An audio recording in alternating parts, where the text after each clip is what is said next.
स्वागत है आपका अभ्युदय सिविल सर्विस क्लासेस में। आज मैं आपके साथ प्राचीन भारत का एक बहुत महत्वपूर्ण टॉपिक सभा और समिति इसको डिस्कस करने जा रहा हूं। इस डिस्कशन में हम जो है इसकी थ्योरीज को भी देखेंगे और इसके एमसीक्यू हैं उनको भी कंडक्ट करेंगे, ठीक है, ताकि आप थ्योरीज को समझने के बाद एमसीक्यू को भी सॉल्व करने की टेक्निक को समझ पाए, ठीक है। बहुत इंपॉर्टेंट है सभा समिति और इससे लगातार एमपीपीएससी प्रीलिम्स में क्वेश्चन आते रहे पिछले सालों में भी, और इस बार तो सिलेबस में डायरेक्ट सभा और समिति को लिख दिया गया है, तो इससे क्वेश्चन बनने की प्रोबेबिलिटी और ज्यादा बढ़ जाती है, ठीक है। स्टार्ट करते हैं हम बिना देखे हुए सभा और समिति को, ठीक है। देखते हैं इसमें हमें किन चीजों को कवर करना है, ठीक। तो सबसे पहले देखिए सभा और समिति जो थी वो प्राचीन वैदिक काल में जो है संस्थाएं थी, दो संस्थाएं थी, और जो संस्थाएं जो थी वो जन संसदीय संस्थाओं की तरह काम करती थी। जैसे आज हमारी संसद होती है, और संसद संसद क्या करती है, संसद जो है लोगों का प्रतिनिधित्व करते हुए दिखाई देती है हमें, क्योंकि हम जो सांसद चुनते हैं या हम कहें कि विधानसभा में जो विधायक चुनते हैं वो हम ही चुनते हैं, तो कहीं ना कहीं वो हमें रिप्रेजेंट करते ही हुए ही दिखाई देती है। ऐसे ही सभा और जो समिति दो संस्थाएं थी वो लोगों का प्रतिनिधित्व करते हुए हमें दिखाई देती थी। कब? प्राचीन काल में या वैदिक काल में अगर कहें तो, है ना। तो पहली चीज तो आपको यही याद रखनी कि ये जो संस्थाएं थी सभा समिति, ये जन संसदीय संस्थाएं थी, है ना। यहां जनता सर्वोपरि होती थी, ठीक है, ठीक है। और ये ऋग्वेद में जो है और अन्य वैदिक ग्रंथों में इसका उल्लेख देखने को मिलता है, किसका? सभा और समिति का। तो प्रीलिम्स में क्वेश्चन ऐसे ही बनते हैं, देखिए बहुत टफ क्वेश्चन नहीं बनाएगा एमपीपीएससी कभी भी, या अदर स्टेट सर्विस में भी देखेंगे, वनडे एग्जाम में भी देखेंगे, एसएससी सीजीएल में भी देखेंगे। अगर जीके के क्वेश्चन आते हैं तो बहुत इजी और आसान क्वेश्चन आते हैं, है ना। तो बहुत डिटेल में आपको जाने की जरूरत नहीं है, यहां तो मैं आपको ओवर ही बता रहा हूं, इससे भी कम ही आपको एग्जाम में आएगा, यकीन मानिए, ठीक। देखिए यहां आपको याद रखना है कि सभा क्या था और समिति क्या थी, है ना। तो उसके हम थोड़ा उसको देखते हैं कि सभा के अंदर कौन कौन सी चीजें आती हैं और समिति के अंदर कौन कौन सी चीजें आती है, और फिर इसके स्ट्रक्चर को भी देखेंगे हम, ठीक है। तो सभा जो था एक छोटा सा ग्रुप था, एक छोटा ग्रुप था, और यह विशिष्ट समूह था, ठीक है। विशिष्ट समूह था जो प्रमुख और अनुभवी लोगों से मिलकर बनता था, ठीक है। यह सभा सामाजिक और धार्मिक मामलों, ये इंपॉर्टेंट है, सामाजिक और धार्मिक मामलों के साथ साथ प्रशासनिक निर्णय लेने में भी सहायता करती थी, है ना। और इसका जो अधिकतर ध्यान है वो नीति निर्धारण और निर्णय लेने पे होता था। तो कहीं ना कहीं ये न्याय की प्रक्रिया में भाग ले रही है, नीति निर्माण भी कर रही है, और सामाजिक धार्मिक मामलों को भी देख रही है। कौन? सभा। फिर समिति क्या होती थी? समिति एक व्यापक संस्था थी। देखिए सभा जो था वो छोटा ग्रुप था, इसमें कुछ विशिष्ट लोग थे, अनुभवी लोग थे, विद्वान लोग थे, लेकिन जो समिति थी वो एक व्यापक संस्था थी जिसमें आम जनता शामिल होती थी, है ना। इसलिए यहां लिखा हुआ समिति एक व्यापक संस्था थी, एक व्यापक संस्था थी जिसमें आम जनता की भागीदारी होती थी। किसकी? आम जनता की भागीदारी होती थी, और यह जनसभा के रूप में कार्य करती थी, ठीक है। सामान्य जनों की समस्या और मुद्दों पर चर्चा होती थी। तो इसमें क्या होता था, समिति के अंदर सामान्य जनों की जो समस्याएं हैं और जो मुद्दे हैं उनके ऊपर इसमें डिस्कशन होता था समिति के अंदर, ठीक है। समिति का कार्य लोकतांत्रिक विचार विमर्श का निर्णय लेना था, है ना। तो कहीं ना कहीं लोकतंत्र यहां हमें दिखाई दे रहा है, जहां लोगों के पास शक्ति है, लोग अपनी समस्याओं को एक समिति के माध्यम से राजा तक पहुंचाने की कोशिश कर रहे हैं, ठीक है। तो सभा और समिति का आपने स्ट्रक्चर देख लिया। सभा एक विशिष्ट संस्था है और समिति जन सामान्य की संस्था है, जिसमें एक जो बड़ा ग्रुप है जिसमें आम लोगों की भागीदारी भी होती थी, ठीक है। अब पहले इसको देख लीजिए, सभा की संरचना को देख लीजिए। तो सभा में कौन कौन शामिल होता था? तो सभा में मुख्य रूप से आप देखें तो श्रेष्ठ जन, जो जहां भी सभा आयोजित की जा रही है उस नगर के श्रेष्ठ जन, विद्वान, पुरोहित और अनुभवी लोग शामिल होते थे। इस प्रकार एक उच्च स्तरीय परिषद मानी जाती थी, जैसे आज राज्यसभा एक उच्च स्तरीय परिषद मानी जाती है ना, जो राजा की सहायता करती थी और महत्वपूर्ण नीतिगत निर्णयों में सहायक होती थी। ये राजा की सहायता करती थी, ठीक है। सभा का कार्य न्यायिक और प्रशासनिक मामलों का निपटारा करना था। तो सभा का जो कार्य था वो क्या था? मुख्य तौर पे न्यायिक और प्रशासनिक मामलों का निपटारा करना था, ठीक है। न्यायिक और प्रशासनिक मामलों का निपटारा करना था, इस चीज को आप याद रखेंगे। समिति के बारे में देखते हैं। समिति में कौन होता था? समिति एक व्यापक संस्था थी। ऑब्वियसली बात है, जब आम लोगों की भागीदारी होगी तो एक बड़ा ग्रुप अपने आप ही तैयार हो जाएगा। तो समिति में देखें तो एक अधिक व्यापक संस्था थी और इसमें आम जनता की भागीदारी होती थी। यही मुख्यतः निर्णय लेने में जनता की इच्छा को प्रकट करती थी। तो समिति में आम जनता शामिल होती थी, तो आम जनता की जो इच्छाएं हैं उन्हीं को प्रकट करती थी कौन? समिति। इसमें सामूहिक चर्चा और जनहित से जुड़े मुद्दों पर विचार विमर्श होता था। समिति का महत्व लोकतांत्रिक निर्णय लेने की प्रक्रिया में था, जिसमें राजा की उत्तरदायित्वशीलता जनता के प्रति सुनिश्चित होती थी, है ना। तो ऑब्वियस सी बात है कि जो समिति है वो निर्णय लेती थी और अपने विचारों को राजा तक पहुंचाती थी। राजा रिस्पॉन्सिबल होता था, जवाबदेह होता था समिति के प्रति। जो समिति कार्य उसके पास भेजती थी तो राजा का उत्तरदायित्व होता था कि उन कार्यों को वो पूरा करे। ठीक है, तो ये समिति एक बहुत ही महत्वपूर्ण संस्था के रूप में स्थापित थी। अब अगर हम देखें कि वैदिक साहित्य में सभा और समिति का उल्लेख हमें कहां मिलता है, ठीक है, कहां देखने को मिलता है। देखिए इसी तरीके के प्रश्न आते हैं कि सभा और समिति का उल्लेख कहां किया गया है। तो सबसे पहले सभा समिति का उल्लेख जो है हमें ऋग्वेद काल में दिखाई देता है। कहां? ऋग्वेद में दिखाई देता है। ऋग्वेद में सभा समिति को समाज के दो प्रमुख संस्थाओं के रूप में वर्णित किया गया है, जिसमें जिसे एक साथ उभय प्रजापति की दो आंखें, या कहीं कहीं कहते हैं कि प्रजापति की दो पुत्रियों कहा गया है, जिससे इसकी महत्वता स्पष्ट होती है। तो बहुत महत्वपूर्ण है, जहां प्रजापति की दो आंखें कहा जा रहा है किसको, और प्रजापति एक देवता है, उनकी दो आंखें कहा जा रहा है, उभय प्रजापति कहा जा रहा है किसको? सभा और समिति को। तो निश्चित तौर पर एक महत्वपूर्ण संस्था के रूप में सभा और समिति उस समय स्थापित रही होंगी। ठीक है, ऋग्वेद में अथर्ववेद में भी इसका जिक्र हमें देखने को मिलता है, और अथर्ववेद में सभा समिति का उल्लेख किया गया है, जहां यह वर्णित किया गया कि राजा इन संस्थाओं के प्रति उत्तरदायी होता था।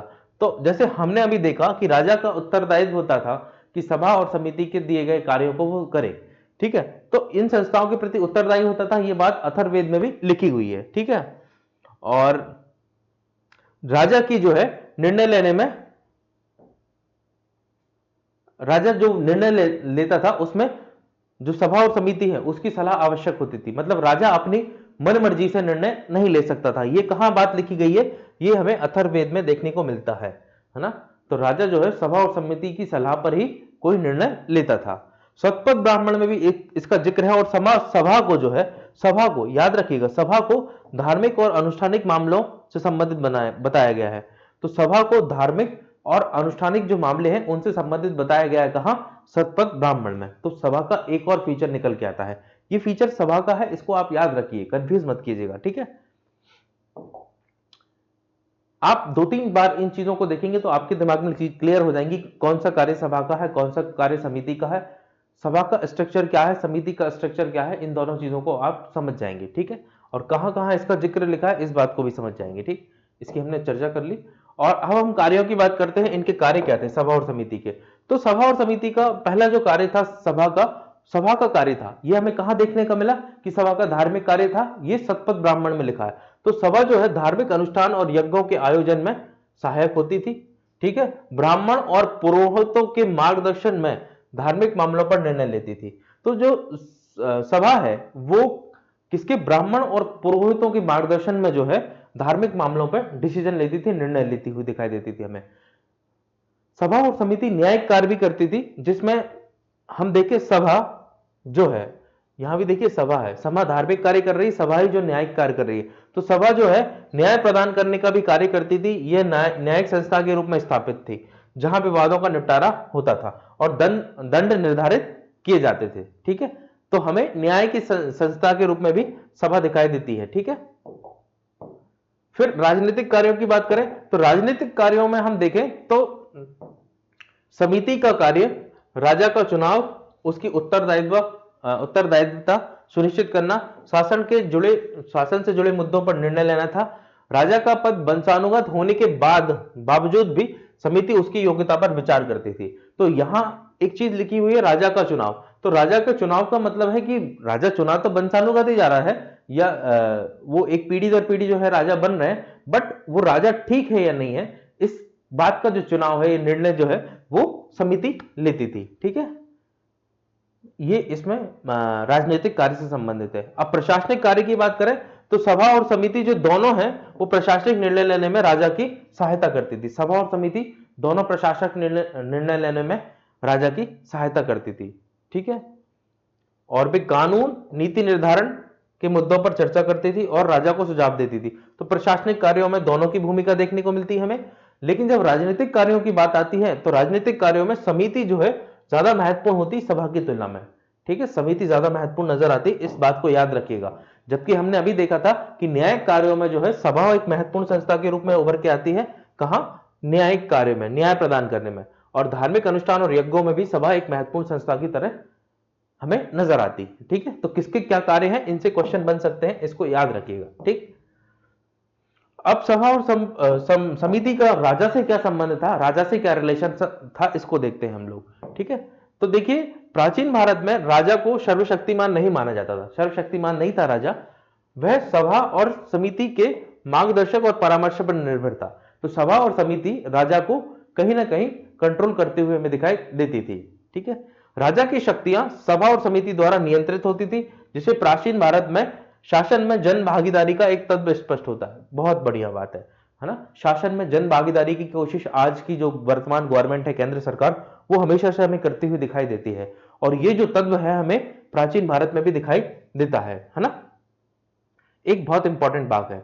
और यहां हमारे संविधान में भी देखें तो हमने शक्ति के पृथक्करण के रूप में आर्टिकल 50 को रखा है, जहां हमने न्यायपालिका को इतना मजबूत बनाया है ताकि वो जो राज करने वाली है, सरकार चलाने वाली जो पार्टी है, जो सरकार चला रही है, वो असीम शक्तियों का प्रयोग ना कर सके या तानाशाही प्रकट ना हो सके। ठीक है, तो यहां शक्तियों का जो नियंत्रण है यहां हमें दिखाई दे रहा है कब? सभा और समिति में, प्राचीन वैदिक काल में।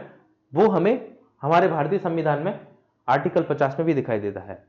अब देखिए, राजा को समिति में अपनी नीति निर्णयों का समर्थन प्राप्त करना पड़ता था। यह बहुत महत्वपूर्ण बात है। जैसे आज देखिए आप कि आज जैसे वर्तमान में बीजेपी की सरकार है, तो बीजेपी की सरकार अगर कोई प्रपोजल लेके आती है संसद में, तो उसको लोकसभा और राज्यसभा से दोनों से उसको पास कराना पड़ता है।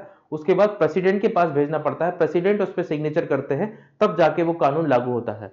ऐसे ही सभा समितियों के पास जो है राजा जो है अपने नीति जो और निर्णय जो है, राजा जो अपने नीति निर्णय ले रहा है, उनके समर्थन की आवश्यकता होती थी। सभा समिति या सभा नहीं कहें इसको, समिति कहें, अगर समिति उस निर्णय को जो है स्वीकार करती थी तभी वो निर्णय आगे लागू होता था। और इसी ने क्या करा, इसी ने लोकतांत्रिक परंपराओं की नींव रखी वैदिक काल में, जो हमें आज भी देखने को मिलती है ना। तो आज जो हम व्यवस्था देख रहे हैं कहीं ना कहीं वो रिफ्लेक्शन है वैदिक काल का। ठीक है, बीच में थोड़ी चीजें गड़बड़ हुई थी, लेकिन फिर से हमने उसी चीज को स्थापित करने की कोशिश की है। देखिए यहां आपको एक डायग्राम दिख रहा होगा, ठीक है, जहां सभा और समिति के बारे में लिखा हुआ है। ठीक है, यहां एक सभा है, यहां एक समिति है। ठीक है, दोनों एक तराजू पे हैं और दोनों बराबर संस्था है। यहां कोई छोटा और कोई बड़ा नहीं है, ये बताने की कोशिश कर रहे हैं। ठीक, ठीक है, ठीक है, ठीक है। अब सभा और समिति के महत्व को देखें और इसके पतन को देखें तो कैसा हुआ।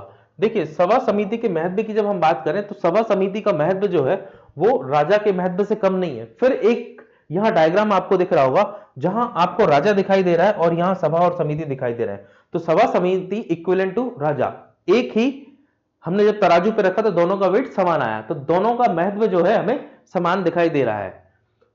तो सभा समिति के महत्व की बात करें तो सभा समिति ने निश्चित तौर पर लोकतांत्रिक परंपरा को जन्म दिया, है ना, जहां जनता की भागीदारी महत्वपूर्ण थी। इसने राजनीतिक संतुलन को स्थापित किया, जहां राजा को असीमित शक्तियां नहीं थी, सीमित शक्तियां थी। ठीक है, और यहां जनहित का जो शासन है वो सुनिश्चित करने में सभा समिति ने महत्वपूर्ण भूमिका निभाई। जनहित का शासन बहुत आवश्यक है, जो लोकतंत्र की नींव भी रखता हुआ हमें दिखाई देता है। इन संस्थाओं के माध्यम से समाज की सामूहिक निर्णय लेने की क्षमता का विकास हुआ। तो ये जो संस्थाएं हैं इन्होंने लोग जो है मिलकर आपस में मिलकर सामूहिक निर्णय ले सके, उस क्षमता का विकास भी हमें दिखाई देता है इन समितियों के माध्यम से। तो मतलब कहें कि प्रारंभिक शासन व्यवस्था का जो स्वरूप है वो हमें सभा और समिति से दिखाई देता है, इसलिए ये बहुत ही महत्वपूर्ण संस्थाओं के रूप में हमें दिखाई देती है। ठीक है, तो ये मुख्य रूप से हमारे सभा और समिति से संबंधित थ्योरी खत्म होती है। अब हम स्टार्ट करते हैं इसके एमसीक्यू को, है ना, और एक एक करके देखते हैं। इसमें बहुत इंपॉर्टेंट एमसीक्यू हमने रख रखे हैं इसमें, और आप इतना कर लेंगे तो यकीन मानिए कि इससे कोई प्रश्न बाहर नहीं जाएगा, और इससे कोई प्रश्न बाहर जाएगा तो वो किसी से नहीं बनेगा, क्योंकि सभा समिति की बहुत बड़ी रेंज हमने कवर कर रखी है। ठीक है, पहला क्वेश्चन देखिए सभा समिति का। पहला क्वेश्चन है, प्राचीन भारत में सभा का मुख्य उद्देश्य क्या था? प्राचीन भारत में सभा का मुख्य उद्देश्य क्या था? सभा का मुख्य उद्देश्य क्या था? राजा का चुनाव करना था क्या? नहीं, राजा का चुनाव किसका उद्देश्य था? ये था समिति का उद्देश्य था, ना कि सभा का। धार्मिक अनुष्ठान करना? नहीं, धार्मिक अनुष्ठान कौन करती थी? सभा करती थी, परंतु इसका मुख्य उद्देश्य नहीं था। युद्ध की योजना बनाना ये तो किसी का भी नहीं था, ठीक है। अब न्यायिक और प्रशासनिक मामलों का निपटारा करना, ये जो है मुख्य उद्देश्य दिखता है हमें सभा का। न्यायिक और प्रशासनिक मामलों का निपटारा करना, ये सभा का मुख्य उद्देश्य हमें दिखता है, ठीक है। दूसरा क्वेश्चन देखिए, समिति के बारे में कौन सा कथन सही है? समिति के बारे में पूछ रहा है, समिति। तो समिति एक छोटा और विशिष्ट समूह थी। एक छोटा और विशिष्ट समूह समिति नहीं थी। छोटा और विशिष्ट समूह हमें दिखता है सभा। तो सभा एक छोटा और विशिष्ट समूह थी, ठीक है, ना कि समिति। तो ये गलत हो जाता है। इसे आम जनता की भागीदारी होती थी समिति में, बिल्कुल ठीक बात है, समिति में आम जनता की भागीदारी होती थी। अगला क्वेश्चन है, इसका मुख्य उद्देश्य न्याय प्रदान करना था। समिति का मुख्य उद्देश्य न्याय प्रदान नहीं करना था, समिति का नहीं, ये था सभा का उद्देश्य था न्याय प्रदान करना, ठीक है। तो ये भी गलत हो जाता है। और ये केवल धार्मिक मामलों पर चर्चा करती थी? नहीं, केवल धार्मिक मामलों पे नहीं, समिति खैर धार्मिक मामलों पर चर्चा नहीं करती थी, ये सभा करती थी, ठीक है। तो ये भी गलत हो जाता है। तो आंसर हो गया हमारा बी। अगला क्वेश्चन देखिए, ऋग्वेद में सभा समिति को किस रूप में वर्णित किया गया है? तो ऋग्वेद में सभा समिति को जो है उभय प्रजापति के नाम से बताया गया है, और इसे प्रजापति की दो आंखें बोला गया है। उभय प्रजापति, ठीक है, या प्रजापति की दो आंखें, या प्रजापति की दो पुत्रियां भी कहा गया है, ठीक है। कहां कहा गया है? ये ऋग्वेद में, ठीक है। इसको आप याद रखेंगे। क्वेश्चन कैसा भी आ सकता है, घूम के भी आ सकता है, आपसे पूछ सकता है कि उभय प्रजापति, ये प्रजापति की दो आंखें या दो पुत्रियां कहां लिखा हुआ है, हाँ, कौन से वेद में लिखा हुआ है? तो आप वो भी याद रखें कि कहां लिखा हुआ है, ऋग्वेद में, ठीक है। तो क्वेश्चन जब सॉल्व करें तो बहुत अटेंटिव तरीके से क्वेश्चन सॉल्व करें। जो क्वेश्चन में आंसर है उसको ही ना देखें, बल्कि उसके आसपास जो चीजें और इंफॉर्मेशन आपको मिल रही है उसको भी ग्रैब करते जाएं। सभा और समिति में से कौन सी संस्था का कार्य राजनीतिक निर्णय लेना था? तो राजनीतिक निर्णय लेने के लिए मैंने आपको बताया था कि एक महत्वपूर्ण संस्था थी, कौन? समिति। समिति राजनीतिक निर्णय लेने में एक महत्वपूर्ण संस्था थी, समिति राजनीतिक निर्णय लेती थी, ठीक है। वैसे सभा भी कहीं कहीं राजनीतिक निर्णय लेते दिखाती है, लेकिन फिर भी अगर चुनना चाहें तो समिति जो है राजनीतिक निर्णय लेने वाली एक संस्था थी, ठीक है। समिति किस प्रकार की संस्था थी? तो समिति की बात करें तो समिति जो है हमें जन संसदीय संस्था दिखती है। कैसे? जनता की संसद थी समिति, है ना, क्योंकि इसमें आम लोगों का जो है पार्टिसिपेशन हमें दिखाई देता था। तो समिति कैसी संस्था है? जन संसदीय संस्था हमें दिखाई देती है समिति, ठीक है। एक मिनट, जनसंसदीय, है ना। अगला क्वेश्चन देखिए, अगला क्वेश्चन है समिति का मुख्य कार्य क्या था? तो समिति का जो मुख्य कार्य था इनमें से देखें तो राजा के आदेश का पालन करना, ये तो किसी का भी कार्य नहीं था। राजा के निर्णयों को चुनौती देना, यह भी नहीं था। जनता की इच्छाओं का प्रतिनिधित्व करना, तो समिति में कौन होती थी? आम जनता होती थी, और जनता की इच्छा का प्रतिनिधित्व करना यही जो है समिति का मुख्य कार्य था, बिल्कुल। अथर्ववेद में किसके प्रति राजा की उत्तरदायित्वशीलता कही गई है? तो अथर्ववेद में राजा की सभा और समिति के प्रति राजा का उत्तरदायित्व होगा, ऐसा कहा गया है। किसके? सभा और समिति के प्रति राजा का उत्तरदायित्व होगा, ऐसा कहा गया है? यहां अथर्ववेद में कहा गया है। सभा और समिति के अस्तित्व का सबसे महत्वपूर्ण कारण क्या था? सभा और समिति का जो अस्तित्व है उसका सबसे महत्वपूर्ण कारण हमें क्या दिखाई देता है? धार्मिक अनुष्ठान? नहीं। राजा का चुनाव? नहीं। युद्ध की योजना? नहीं। ये उद्देश्य तो थे, ये कारण तो थे, पर सबसे महत्वपूर्ण नहीं थे। सबसे महत्वपूर्ण कारण है सामाजिक और राजनीतिक संतुलन। सभा और समिति का सबसे महत्वपूर्ण कारण हमें दिखाई देता है, ठीक है। आंसर होगा इसका सी। अगला देखिए, सभा किस प्रकार की संस्था थी? तो सभा केवल धार्मिक संस्था थी? नहीं, केवल धार्मिक नहीं थी। क्या केवल न्यायिक संस्था थी? नहीं। केवल सामाजिक थी? नहीं, धार्मिक भी थी, न्यायिक भी थी, सामाजिक भी थी। तीनों गलत हो गए, तो क्या बचा? उच्च स्तरीय प्रशासनिक और न्यायिक संस्था थी, ठीक है। आंसर होगा इसका सी। अगला क्वेश्चन देखिए, अगला क्वेश्चन देखिए, प्राचीन भारत में राजा की शक्ति किस संस्था द्वारा नियंत्रित की जाती थी? तो प्राचीन भारत में देखें तो राजा की जो शक्तियों को है सभा और समिति दोनों नियंत्रित करते हुए हमें दिखाई देती है। आंसर होगा इसका सी, ठीक है, क्वेश्चन ऐसे ही आएंगे, आसान क्वेश्चन ही आएंगे। ठीक है, अगला क्वेश्चन है सभा समिति के संदर्भ में उभय प्रजापति। मैंने अभी आपको थोड़ी देर बताया उभय प्रजापति का क्या अर्थ है। उभय प्रजापति मतलब प्रजापति की दो आंखें। ठीक है, प्रजापति की दो आंखें, और ये कहां लिखा गया है, ये लिखा गया है ऋग्वेद में। ठीक है, तो आप सारी चीजें याद रखें। अगला क्वेश्चन है सभा और समिति किस काल में अधिक प्रभावशाली थे। सभा और समिति किस काल में अधिक प्रभावशाली हमें दिखाई देते हैं। तो आप देखेंगे सभा और समिति हमें महाजनपद काल में अधिक शक्तिशाली दिखाई देते हैं। नहीं, महाजनपद काल आते आते जो सभा समिति है वो कमजोर हो जाती है और केंद्रीय शक्ति, केंद्रीय नेतृत्व की शक्तियां जो है बढ़ती हुई दिखाई देती है। मौर्य काल में भी हमें और मजबूत हो जाता है शासन, केंद्रीय शासन, तो यहां सभा समिति की भूमिका कमजोर होती है। गुप्त काल में भी कमजोर होती है। प्रारंभिक वैदिक काल में जो है सभा समिति बहुत अधिक प्रभावशाली थी, बहुत ही अधिक प्रभावशाली थी। ठीक है, कब, प्रारंभिक वैदिक काल में। ठीक है, महाजनपद काल में सभा समिति का महत्व कम क्यों होने लगा। तो मैंने भी आपको बताया कि महाजनपद काल में सभा समिति का महत्व कम होने लगा। इसका क्या कारण था।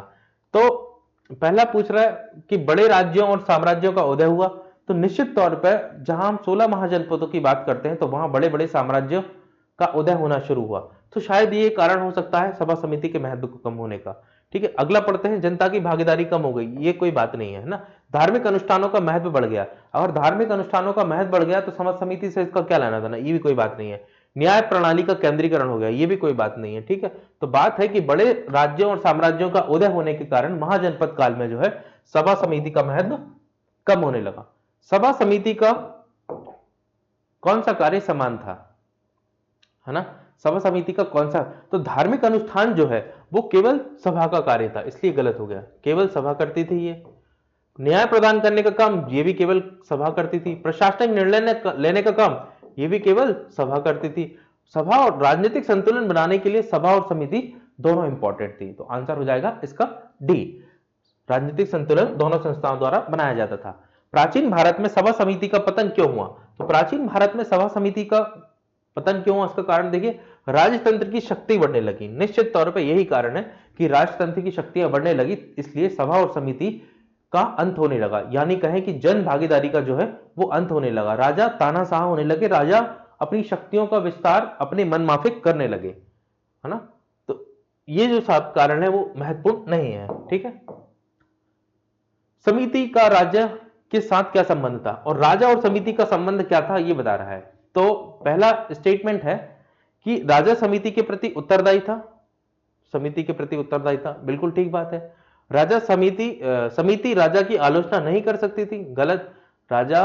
समिति जो है राजा की आलोचना कर सकती थी, उसको अधिकार था। अगला है समिति केवल धार्मिक मामलों में राजा की सहायता करती थी, बिल्कुल नहीं। पहली बात तो धार्मिक मामलों से समिति का कोई लेना देना था ही नहीं। समिति राजा का चुनाव नहीं कर सकती थी, समिति ही राजा का चुनाव करती थी, सभा चुनाव नहीं करती थी, समिति राजा को चुनती थी।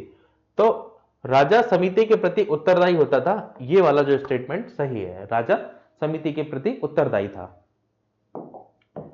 ठीक है, सभा और समिति के पतन का मुख्य कारण क्या था। सभा और समिति के पतन का मुख्य कारण क्या था। तो हमने इस क्वेश्चन को देख लिया कि जो राजतंत्र का उदय हो गया और केंद्रीकृत सत्ता का जब विकास होना शुरू हुआ तब जो है सभा समिति का पतन होना शुरू हो जाता है। और उत्तर वैदिक काल से कहें या महाजनपद पीरियड से कहें, जहां 16 महाजनपदों का उदय होता है, तब से हम देखते हैं कि सभा समिति जो है कमजोर संस्थाएं हो जाती हैं। प्राचीन भारतीय शासन व्यवस्था में सभा समिति का महत्व, क्या महत्व था। तो सभा समिति के महत्व को देखें प्राचीन वैदिक काल में, तो ये जो है राजा को सर्वशक्तिशाली बनाते थे क्या, नहीं, राजा को सर्वशक्तिशाली नहीं, राजा की शक्तियों को सीमित करते थे। तो ये तो कभी नहीं हो सकता। केवल धार्मिक मामलों को नियंत्रण करते थे, नहीं, केवल वाला तो वैसे ही गलत हो जाएगा। सामाजिक धार्मिक संतुलन बनाए रखने के लिए, तो ये भी हो सकता है, ये भी हो सकता है, लेकिन इसको पढ़िए, राजा की शक्तियों को नियंत्रित करने और जनहित शासन को सुनिश्चित करने के लिए। तो ये ज्यादा ब्रॉड हमें दिखाई दे रहा है भारतीय शासन व्यवस्था में सभा और समिति के महत्व के रूप में। ठीक है, तो आंसर हो जाएगा हमारा बी। अगला क्वेश्चन देखिए, ये ठीक है, स्टेटमेंट वाले क्वेश्चन है। सभा एक विशिष्ट समूह था, विशिष्ट समूह था। विशिष्ट मतलब आप समझ गए ना, कुछ लोगों से बनके बना था, जिसमें अनुभवी लोग, विद्वान लोग, है ना, पंडित जन श्रेष्ठ लोग इस सभा में शामिल होते थे, जिसमें केवल श्रेष्ठ जन और विद्वान शामिल होते थे। बिल्कुल ठीक है। समिति एक व्यापक संस्था थी जिसमें आम जनता की भागीदारी होती थी। समिति एक व्यापक संस्था थी। बिल्कुल ठीक है। दोनों ही स्टेटमेंट सभा और समिति के बारे में जो लिखे हैं वो दोनों ठीक है, इसलिए आंसर हो जाएगा दोनों कथन सही हैं। अगला क्वेश्चन देखते हैं। निम्नलिखित में से कौन सा कथन सत्य है? फिर से पूछ रहा है। सभा का मुख्य कार्य न्यायिक और प्रशासनिक मामलों का निपटारा करना था। बिल्कुल ठीक है। सभा का कार्य क्या था? न्यायिक और प्रशासनिक मामलों का निपटारा करना था। समिति का कार्य मुख्य रूप से यज्ञ और धार्मिक अनुष्ठानों का संचालन करना था। बिल्कुल भी नहीं। ये कार्य किसका था? ये कार्य भी हमें सभा का दिखाई देता है और ये हमें सतपथ ब्राह्मण में देखने को मिलता है। तो दूसरा स्टेटमेंट गलत हो जाता है, इसलिए केवल कथन एक सही है। ये वाला आंसर होगा आपका ए। अगला क्वेश्चन देखते हैं। निम्न कथनों में से कौन सा सत्य है? तो पहला है, ऋग्वेद में सभा समिति का उल्लेख जो है उभय प्रजापति के रूप में मिलता है। ऋग्वेद में, है ना, जहां प्रजापति की दो आंखें कहा गया है सभा और समिति को, या दो पुत्रियां। सतपथ ब्राह्मण में सभा को धार्मिक अनुष्ठानों के मामले से संबंधित बताया गया है। बिल्कुल ठीक बात है। तो दोनों ही कथन ने जो है बिल्कुल ठीक नजर आते हैं। यहां इसको भी याद रखिएगी आप। सतपथ ब्राह्मण में सभा को धार्मिक अनुष्ठानों से संबंधित बताया गया है। ठीक है, दोनों ही कथन ठीक है। अगला क्वेश्चन है, समिति का कार्य जनता की इच्छाओं को प्रकट करना और लोकतांत्रिक विचार विमर्श करना था। बिल्कुल ठीक स्टेटमेंट है। समिति जो थी जिसमें आम जनता शामिल होती थी और उसका कार्य क्या था? लोकतांत्रिक व्यवस्था को स्थापित करना और जनता की इच्छाओं को प्रकट करना। सभा का कार्य राजा के चुनाव में भूमिका निभाना था। सभा नहीं, समिति जो है वो राजा के चुनाव में भूमिका निभाती थी, ना कि सभा। तो इसका आंसर हो जाएगा केवल एक सही है। दूसरा कथन हमें यहां गलत दिखाई देता है। ठीक, अगला देखिए। निम्नलिखित में से कौन सा कथन सत्य है? फिर से पूछ रहा है, पढ़ते हैं इसको। सभा का गठन प्रमुख अनुभवी लोगों से होता था। तो सभा एक छोटा समूह थी, विशेष समूह थी, जिसमें प्रमुख और अनुभवी लोग शामिल होते थे। बिल्कुल सही है। समिति का कार्य केवल धार्मिक अनुष्ठानों में राजा की सहायता करना था। तो समिति का कार्य नहीं था, ये सभा का कार्य था और केवल ये कार्य नहीं था, है ना, इसलिए स्टेटमेंट गलत हो जाता है। आंसर इसका ए। अगला क्वेश्चन देखिए।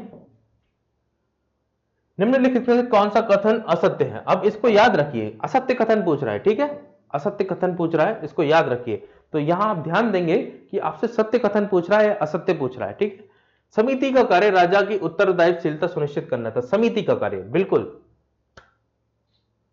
सभा और समिति में प्राचीन भारत में लोकतांत्रिक परंपराओं की नींव रखी। सभा और समिति ने प्राचीन भारत में लोकतांत्रिक परंपराओं की नींव रखी। बिल्कुल ठीक है। तो यह कथन भी सही है। तो दोनों कथन हमें सही दिखाई देना है, लेकिन हमसे पूछ रहा है कि गलत कथन कौन सा है।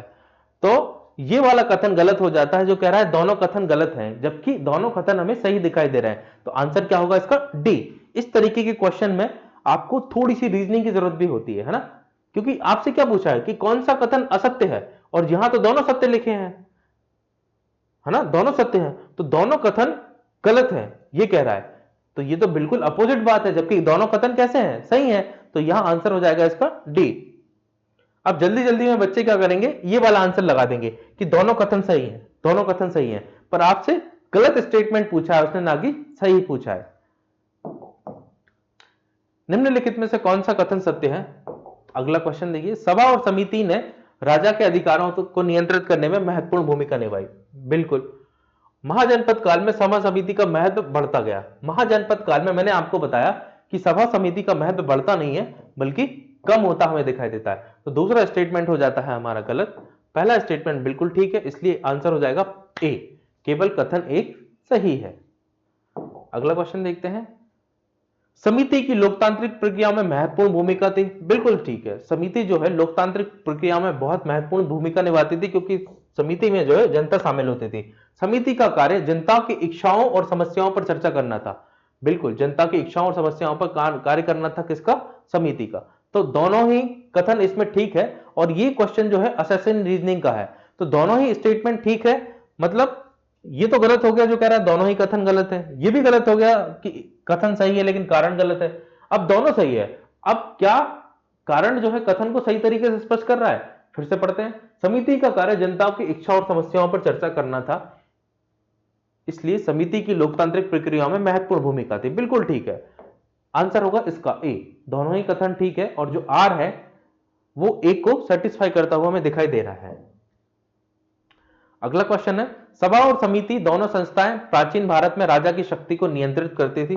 ठीक है, सभा समिति राजा की शक्तियों को नियंत्रित करती दिखाई दे रही, बिल्कुल ठीक स्टेटमेंट है। राजा की शक्तियां इन संस्थाओं द्वारा सीमित की जाती थी और वे उनकी सलाह के बिना निर्णय नहीं ले सकते थे। ठीक है, दोनों ही स्टेटमेंट ठीक है।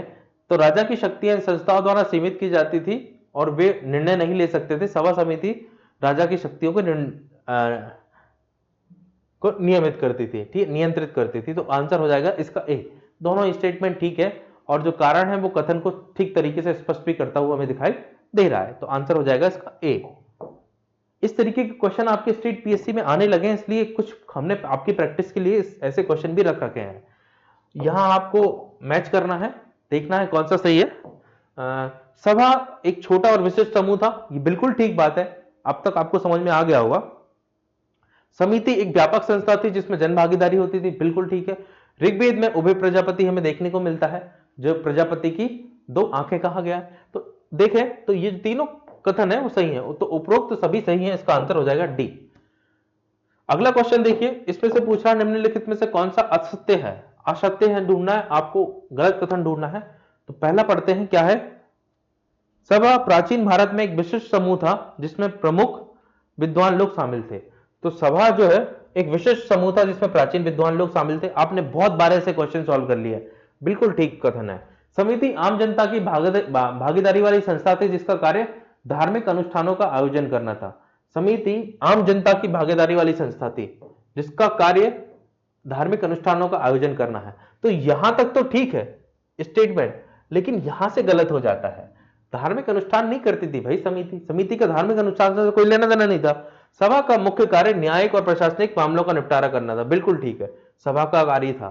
समिति का कार्य जनता की इच्छाओं की लोकतांत्रिक प्रक्रिया के माध्यम से प्रस्तुत करना था। समिति जो है जनता की इच्छा को लोकतांत्रिक प्रक्रिया के माध्यम से राजा तक पहुंचाती थी। तो ये बात भी ठीक है ना, ये वाली बात भी ठीक है। ये गलत है, ये आधा स्टेटमेंट ठीक है लेकिन आधा इसने गलत कर दिया, तो असत्य कथन चुनना था, तो इसका आंसर हो जाएगा पी।